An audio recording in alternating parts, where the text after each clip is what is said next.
اور باقی بنگلہ دیش کو آپ لے لیں یا انڈیا کو لے لیں، ادھر نیپال وغیرہ، یہاں 10 روپے سے کم ریٹ ہے پر یونٹ. اور یہ پاکستان واحد ملک ہے اس وقت جہاں پہ ماشاءاللہ 60 روپے کا آلریڈی ہو چکا ہے اور باتیں آگے چل رہی ہیں 90 روپے یونٹ کی. تو آپ خود اندازہ لگائیں کہ یہ معاملات کس طرف جائیں گے. آلریڈی حالات اتنے خراب ہو چکے ہیں اور ہمارے جو بے شرم حکمران ہیں وہ 1.5 کروڑ کا پرس لے رہے ہیں. اندازہ کریں تو ملک کا پھر یہی حال ہونا ہے.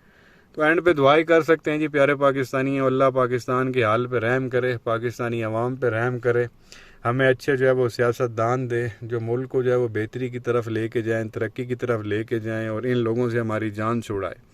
کیا رائے ہے آپ کی نیچے کمنٹ سیکشن میں ضرور بتائیں. ویڈیو کو لائک کریں، چینل کو سبسکرائب کریں، بیل آئیکن پر کلک کریں. شکریہ.